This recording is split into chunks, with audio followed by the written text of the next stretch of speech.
Welcome back guys, Assassin's Creed Odyssey has come a long way since its launch almost 6 years ago, and today I will show you the best build for 2024 that will deal 1 billion damage with any weapon you want to. I have completely modified the 1 billion damage dagger build so I am able to give you the same damage of up to 1 billion damage but with any weapon type you want and without any special items.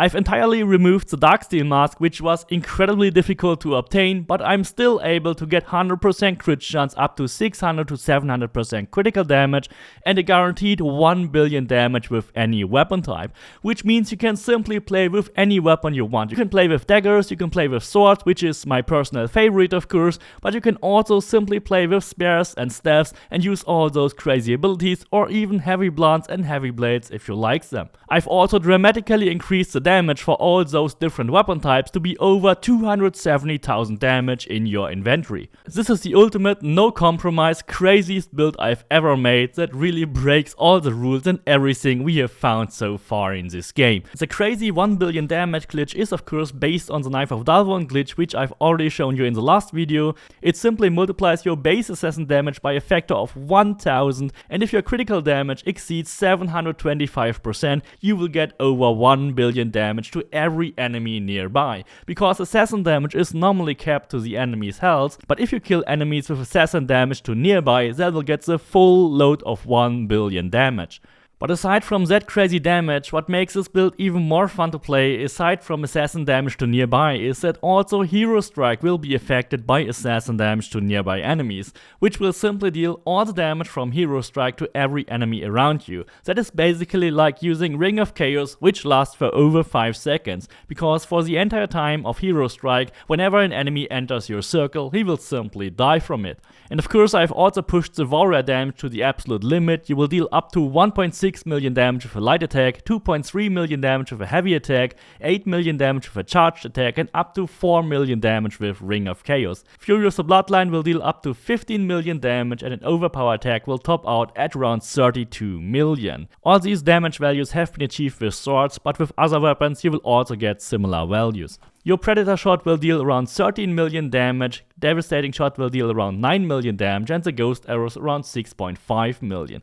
Even better will be Ares Madness with 12 million damage, and of course the crazy 1 billion damage to every enemy nearby. With all this crazy damage, and especially with the Knife of Dalvon, you will be able to assassinate everyone every time, even if you don't make a critical hit, including obliterating everything nearby. In order to get the most out of this build and to play with it correctly, I recommend you use Shadow of Nyx, Rush Assassination, Hero Strike and Ares Madness. However, we are not intending to use Shadow of Nyx all the time. We rather use it just to run around the next corner, get out of combat and then strike back with our assassin abilities. Since all our assassin abilities like Normal Assassination, Rush Assassination and Hero Strike will all deal damage to nearby, it is absolutely crucial to use them all the time. And the most efficient way to do that once you get spotted is just run around the next corner, tap Shadow of Nyx, and then you can simply use them again. Longer periods of sneaking and stealthing can also be done, but I don't recommend to do it because it will just quickly drain your adrenaline and you really don't have to do it. You are so powerful that you don't have to fear any enemy in this game anyway. And if you ever get in trouble that you have to heal yourself, you can simply use the torch glitch. By switching to your torch and back to your weapon, you will completely heal yourself. But now let's finally check out the build, guys. If you want to support me creating more of these crazy builds, consider to become a Patreon or YouTube member or check out our Discord server. In this build you will have over 276,000 warrior damage and over 800,000 assassin damage. Of course, thanks to the big hand bow, we will amplify our warrior damage for our left weapon to be 1.6 times higher by adding all its DPS to the left melee weapon. That is also the reason why the weapon you play with should be placed in the left melee weapon slot. The big hand bow is a glitched item and its DPS kind of counts towards your melee weapons, so definitely use your 200 free credits to get this weapon. In our left melee weapon slot, if you want to play with swords, you should use Hater's Harper with warrior damage, critical damage and damage swords. You can of course go for the 100% damage but health capped to 25%, because we are health capped from using the Knife of Dalvon anyway, but you can also go for permanent fire damage on your weapon, which will give you around 60% fire damage, which is almost as good as 100% damage from the Falk's Engraving, but you will also have a permanent fire sword, which is actually my preferred variant. If you want to use other weapons, make sure you always use a weapon that has warrior damage, critical damage, and damage with its weapon type. If you want to use heavy blunts, go for damage with heavy weapons. If you want to use axes, go for damage with blades. And if you want to play with staffs, go for damage with staffs and spears or whatever else. If you want to play with swords, you can easily get a perfect sword by completing the A Friend They Need quest in Attica. Just lie to Hater to keep the sword at the end of the quest. On the Knife of Dalvun, you should go for assassin damage applies to nearby enemies, because that will trigger the insane 1 billion damage glitch, because you will get 1000 times the damage to nearby enemies. The Knife of Dalvun can be found on Corfu Island, which is a free DLC. You will get it immediately after you beat all the enemies after you break out of the pirate prison. On the Big Hand Bow, we will engrave convert 50% hunter damage to all damage, which will convert all the unused hunter damage to be usable damage. That will give you around 150% additional damage, which is even stronger than the Falcons of Olympus engraving. For the helmet, I used the perfect warrior helmet with warrior damage, 20% crit chance while full health, damage with swords and daggers, and damage with swords. But of course you can also go for a 30% damage with daggers if you want to make a dagger build. If you want to play with another weapon type, you should replace this engraving with critical damage. The bracers should have warrior damage, 50% critical damage, 100% critical damage while full health, and another 10% crit chance. Don't forget that you only have to get 2 of the bottom 3 engravings, and then you can simply engrave what is missing. For the belt, it is best to use the Belt of the Sphinx with 20% crit chance and 100% critical damage. However, if you don't have the Belt of the Sphinx, you can use a normal belt with warrior damage, 100% critical damage, 10% crit chance, and then you can either go for the Nemean Lion set engraving or simply engrave 20% warrior damage. On the torso, you should go for warrior damage, all damage, critical damage, and here you can also engrave the 100% all damage but minus 100% resistances from Corfu Island. However, if you want to play with blades and blunts, you should go for damage with heavy blades and damage with heavy blunts on this item.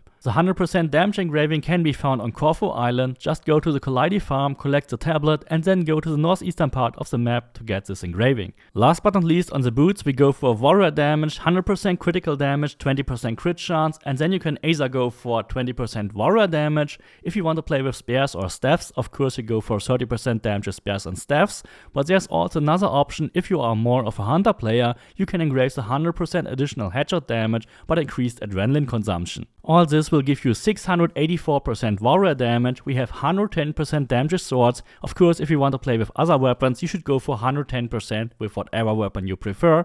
We will have 100% crit chance and up to 625% critical damage.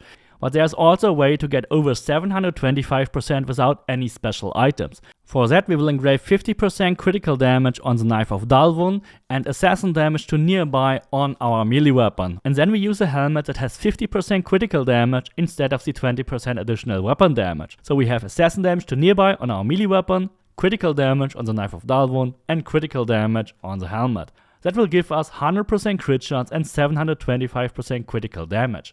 If you really want to see damage numbers which are over 1 billion, then you should definitely use this setup. For the abilities and masteries, I will first show you the low point variants that require no more than 200 points, which you will easily get when you just complete the game and also completed the Atlantis DLC. Even with this variant, you will still be able to deal the 1 billion damage. For the hunter abilities, I always recommend you to get 6th Sense to slow down your enemies and double your damage. Go for the archery mastery, multi-shot, devastating shot, and predator shot. Definitely go for Archery Master because it also refills your first adrenaline segment, then use 1 point as a bridge and get the Ghost Arrows of Artemis.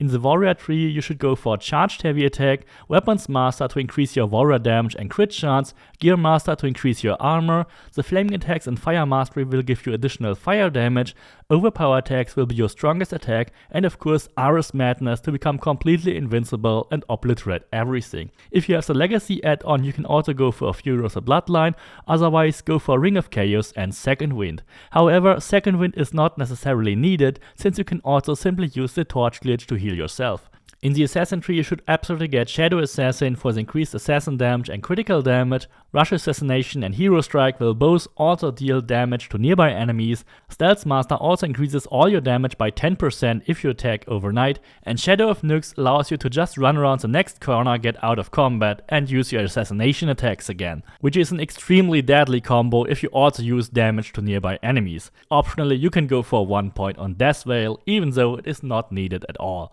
In the low point variant, you should go for 12 points on Hunter damage, Of course, if you want to play with spares or staffs, don't forget to put the points on damage with spares and staffs, 20 points on crit chance and 12 points on critical damage and headshot damage. Of course, it is most important to upgrade the crit chance here first. Then you can also go for 12 points on warrior damage. If you want to play with blunts or heavy blades, you should also put your points into damage with heavy blunts and damage with heavy blades. In the Assassin tab, you should go for 12 points on Assassin damage, but much more important is to maximize your weapon damage, for example damage with daggers or damage with swords. These are the points from the dagger variant from the last build, so if you want to play with swords, you put these points into damage with swords. If you want to play with blades, you put these points into damage with blades. If you want to play with spares, you put them into damage with spares. Crit chance at full health and critical damage at full health. If you have way more points than that, you can of course go all in on hunter damage, max out crit chance, critical damage, headshot damage, even put a couple of points here on all the other hunter abilities, go for adrenaline on headshot kill and also the chance to not consume special arrows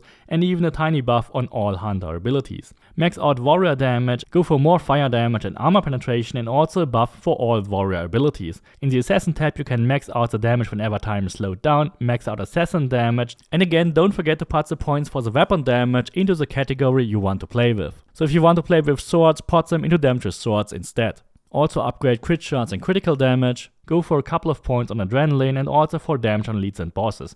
And don't forget also to buff all assassin abilities. I hope you really like this new build. Please don't forget to subscribe, leave me a like and see you next time.